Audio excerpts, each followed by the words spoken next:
दोस्तों नमस्कार, स्वागत है आपका बड़ी खबर बड़े खुलासे में। दोस्तों इस वीडियो में मैं आपको बताऊंगा कि वक्फ बोर्ड कानून 2025 जो कि मोदी सरकार ने अभी हाल ही में दोनों सदनों से पास कराने के बाद राष्ट्रपति जी के हस्ताक्षर हो गए और उसके बाद वो देश में लागू हो चुका है। लेकिन इस कानून को लेकर हमारे देश की कई विपक्षी पार्टी के नेता सुप्रीम कोर्ट पहुंच गए हैं, जिसमें असदुद्दीन ओवैसी भी है, जिसमें आम आदमी पार्टी के अमानतुल्लाह खान भी हैं, जिसमें टीएमसी की महुआ मोइत्रा भी हैं और इसमें कई ऐसे नेता सुप्रीम कोर्ट पहुंच गए और उन्होंने कहा कि सुप्रीम कोर्ट में हम इसको चुनौती देंगे कि मोदी सरकार ने जो कानून में संशोधन किया है ये असंवैधानिक है। सवाल तो यह है कि जब संसद में दोनों सदनों से पास होने के बाद जेपीसी में गया और जेपीसी में डिबेट होने के बाद संशोधन को स्वीकार करने के बाद राष्ट्रपति जी के हस्ताक्षर हो गए, तो वो असंवैधानिक कैसे है। लेकिन विपक्षी पार्टियां सुप्रीम कोर्ट गई हैं और सुप्रीम कोर्ट से चाहती हैं कि वो उनका फैसला करे। तो ये जितने नेता सुप्रीम कोर्ट गए हैं, निश्चित जान लीजिए कि ये खुद के जाल में फंस गए हैं। पहली बात तो ये कि उसमें जितने सांसद गए हैं, जिसमें असदुद्दीन ओवैसी हैं, जिसमें महुआ मोइत्रा है, ये जो सांसद सुप्रीम कोर्ट गए हैं, इनसे तो सीधा सीधा सुप्रीम कोर्ट ये पूछेगा कि आप तो संसद सदस्य हैं, आप संसद में मौजूद, आप जेपीसी में मौजूद थे, वहां आपने इसका विरोध किया, तो लेकिन आप वहां मौजूद डिबेट में थे, तो ये असंवैधानिक कैसे है। आपने वहां विरोध किया है, आपने वहां अमिटमेंट कराए हैं, आपके कुछ सुझाव स्वीकार किए गए हैं और आप कह रहे हैं ये असंवैधानिक है। ये तो पूरी संवैधानिक प्रक्रिया फॉलो करके ये कानून बना है। अपने ही जाल में फंस गए हैं और इसीलिए अब इनके ऊपर एक और कार्रवाई हो सकती है, ऐसा कानून के जानकार जाने माने वकील अश्वनी उपाध्याय का कहना है कि जब ये सुप्रीम कोर्ट जाएंगे तो क्योंकि हिंदू पक्षकारों ने भी कैविएट दाखिल कर दी है और उनकी तरफ से अश्वनी उपाध्याय वहां उपस्थित होंगे, तो उन्होंने कहा है कि मैं एक सवाल पूछूंगा कि ये देश के जो सांसद हैं, ये जो नेता हैं, ये जो एमएलए हैं, ये जो आम आदमी पार्टी का है, तो अमानतुल्लाह खान हो चाहे असदुद्दीन ओवैसी चाहे महुआ मोइत्रा, ये सब के सब देशवासियों के टैक्स के पैसे से फंड पाते हैं, इनको वेतन मिलता है, चाहे एमपी का या एमएलए का। जब ये वेतन पा रहे हैं तो एक एक्ट के तहत कोई भी ऐसा व्यक्ति जो सरकार से वेतन प्राप्त कर रहा हो, कोई भी दूसरा काम नहीं कर सकता, कोई भी दूसरा काम नहीं कर सकता। तब सवाल ये उठता है कि कपिल सिब्बल, अभिषेक मनु सिंघवी, ये जो कोर्ट में गए हैं, तो कपिल सिब्बल इस पर फंसने वाले हैं क्योंकि वो राज्यसभा के सदस्य भी हैं और वो कोर्ट पहुंच गए हैं मुस्लिम पक्षकारों की तरफ से। तो जवाब देना पड़ेगा कि पहले आप ये बताइए कि आप वकील हो या सांसद। असदुद्दीन ओवैसी भी वकील की हैसियत से पहुंचे हैं, तो सवाल पूछा जाना जरूरी है और सुप्रीम कोर्ट उनसे पूछेगा, बताइए आप यहां वकील की हैसियत से आए हैं तो आप सांसद होकर वेतन कैसे ले सकते हैं। आप दो काम कर रहे हैं, क्यों ना आपकी सांसदी रद्द कर दी जाए, क्योंकि ये कानून में लिखा है कि अगर कोई सरकारी एम्प्लॉय कोई दूसरा काम करता है तो उसकी नौकरी जाती है। सुप्रीम कोर्ट क्या इस मामले में यह हस्तक्षेप करेगा, पूछताछ करेगा। अब इनकी सांसदी जाएगी या वकालतनामा कैंसिल होगा, दो में से एक काम तो होना है, ऐसा कहना है अश्वनी उपाध्याय का। और इस मामले में आपको यह भी बता दूं कि जिस तरह से अब ये कोर्ट में गए हैं, इनसे एक और सवाल ये पूछा जाएगा कि इसमें व्यक्तिगत आपकी हानि कितनी है। आप दौड़े दौड़े यहाँ आए हो और आपने कहा जी हमारी जो है ये पीआईएल सुन ली जाए। इस पीआईएल को लेकर भी अश्वनी उपाध्याय का कहना है कि हम भी पहले गए हुए हैं, लेकिन हमें सीजेआई चंद्रचूड़ जब थे उन्होंने ये कह दिया था कि आपका इसमें व्यक्तिगत हानि नहीं है, तो आप पहले हाई कोर्ट जाइए। तो ये सुप्रीम कोर्ट गए हैं, कपिल सिब्बल हो, असदुद्दीन ओवैसी हो, इनसे भी सेम सवाल पूछे जाने की संभावना। ये सीजेआई के ऊपर डिपेंड करता है, लेकिन कानून के जानकारों का कहना है कि जब सुप्रीम कोर्ट में सीजेआई ने एक बार एक ही तरह की एप्लीकेशन पर एक सवाल उठा दिया, तो इनसे भी ये पूछा जाएगा। और जब ये पूछा जाएगा कि आपका जब व्यक्तिगत हानि नहीं है, तब आप यहां क्यों आए हो, जाइए हाई कोर्ट। और अगर ये कहते हैं कि जी हमारा व्यक्तिगत हानि है, तो निश्चित समझ लीजिए कि फिर इन्होंने वक्फ बोर्ड में घोटाला करके और उस प्रॉपर्टी को कब्जाया था, क्योंकि कोई व्यक्तिगत प्रॉपर्टी वक्फ बोर्ड की 1 इंच भी नहीं ले सकता। वक्फ बोर्ड की टोटल प्रॉपर्टियां चैरिटी के नाम पर दान दी जाती है कि वो समाज के लिए, वो देश के लिए, वो धर्म के लिए, उस प्रचार के लिए, स्कूल, कॉलेज, अस्पताल, इसके लिए इस्तेमाल हो सकती है। ये चैरिटी का एक्ट कहता है। वक्फ बोर्ड भी जो है वक्फ, उसके कानून में भी यही लिखा है। जब ये वक्फ बोर्ड का बना था उस समय आपको बता दें कि ये 1913 में शुरू हुआ था, ब्रिटिश सरकार थी।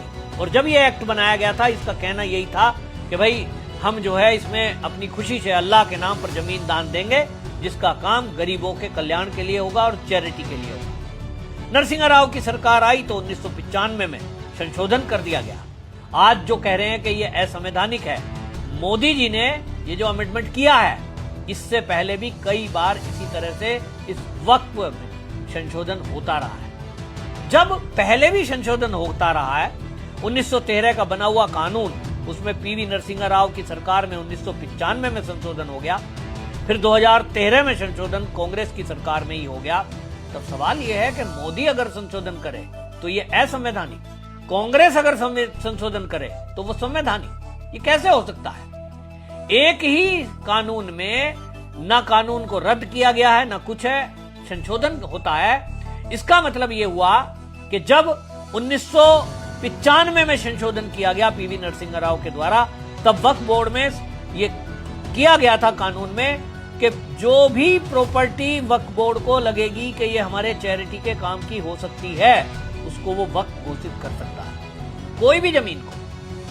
अब उसमें किसी के खेत को अगर ऐसा घोषित कर दिया तो जिसका खेत था, अब उसको सबूत लाने हैं कि नहीं जी ये तो मेरी है और मैंने इसको दान नहीं दिया है, इस पर मेरा दावा है। अधिकार वक्फ बोर्ड को नहीं दिया। 2013 में फिर से संशोधन किया और संशोधन करके आपको बता दूं कि उसकी धारा 85 में 2013 में जो कांग्रेस में जब मनमोहन सिंह पीएम थे उस समय धारा 85 में वक्फ बोर्ड को यह अधिकार भी दे दिया कि जिस भी प्रॉपर्टी पर वक्फ बोर्ड हाथ रख देगा यानी अपना हक जताएगा, उस पे दावा करने वाला व्यक्ति चाहे उसी की जमीन क्यों ना हो, वो केवल वक्फ के ट्रिब्यूनल में अपना केस सुनेगा, सुप्रीम कोर्ट या हाई कोर्ट में उसकी सुनवाई नहीं होगी। अब जब ये मुद्दा सुप्रीम कोर्ट जाएगा तो सुप्रीम कोर्ट से ही अश्वनी उपाध्याय जैसे वकील सवाल करेंगे कि मिलोड जरा ये बता दीजिए कि संसद में बने हुए कानून को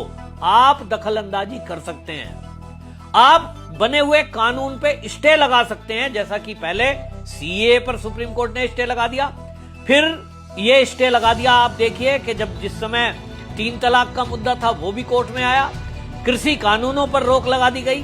तब सवाल ये उठता है कि वक्फ बोर्ड को किस हैसियत से कांग्रेस की सरकार ने ये अधिकार दिए कि वो देश की किसी भी कोर्ट में उसकी सुनवाई नहीं कर सकता? क्या ये संवैधानिक है या गैर संवैधानिक है? ये पूछा जाएगा कि ये बाबा साहब अंबेडकर के संविधान का अपमान है या मान है, और यहीं ये विपक्ष फंसेगा। बाबा साहब भीमराव अंबेडकर की फोटो लेकर के उनके नाम पर जो नौटंकी करते हैं, इन सब से पूछा जाएगा कि बाबा साहब को आप फोटो लेकर घूमते रहते हो और उनके नाम पर वोट मांगते हो, लेकिन उनके नाम पर आपने कितना अपमान उनका किया है कि आपने उनके बनाए कानून में संशोधन कर दिया और आप वोट से भी ऊपर हो गए। इस देश में अगर प्रधानमंत्री पर सुप्रीम कोर्ट में केस चल सकता है लोकपाल के जरिए, और आप चुनी हुई सरकारों पर फैसला कर सकते हो, केंद्र के कानून पर सुप्रीम कोर्ट फैसला कर सकता है, वक्फ पर क्यों नहीं? सवाल पूछा जाएगा तो मामला उठेगा, और मामला यह भी उठेगा कि जब इस देश का बंटवारा हुआ और धर्म के आधार पर हुआ, तो जो लोग इस देश को छोड़कर चले गए, उनकी जो यहां प्रॉपर्टी थी उस पर तो सरकार का हक होना चाहिए। ये सवाल उठेगा, और सवाल उठेगा तो अब पूछा जाएगा कि सरकार ने वो जमीनें एक्वायर क्यों नहीं की थी जो यहां से छोड़कर अपनी प्रॉपर्टी चले गए थे, वो वक्फ की कैसे हो सकती है? शत्रु संपत्ति कहलाती है, क्योंकि पाकिस्तान ने इसी तरह का एक्ट बनाया और वहां से जो हिंदू भारत आ गए थे अपनी जमीन छोड़कर, प्रॉपर्टी छोड़कर, उस सब को पाकिस्तान की सरकार ने एक्वायर कर लिया। तो भारत में ये क्यों नहीं किया गया? ये सवाल पूछा जाएगा। तब कांग्रेस की हालत देखने लायक होगी, क्योंकि उन्होंने जिस तरह का तुष्टीकरण किया है अपने आप में दुनिया में कहीं नहीं ये देखने को मिलता। दूसरी बात ये भी पूछा जाएगा कि जिस तरह से अब ये कह रहे हैं कि शाहबानों के केस में जैसे हुआ था वैसा हम करवा देंगे, तो भैया इनको समझ में आना चाहिए, जो ये कट्टरपंथी लोग हैं जो शाहबानों की तरह ये चाह रहे हैं कि सरकार को बदल देंगे। शाहबानों के केस में उल्टा हुआ था कि सुप्रीम कोर्ट ने फैसला दिया था कि शाहबानों को गुजारा भत्ता मिले। पत्नी को तलाक दे दिया है लेकिन गुजारा भत्ता देना पड़ेगा। दबाव बनाया गया तो राजीव गांधी की सरकार में संसद में पारित करके सुप्रीम कोर्ट के कानून को बदला गया था।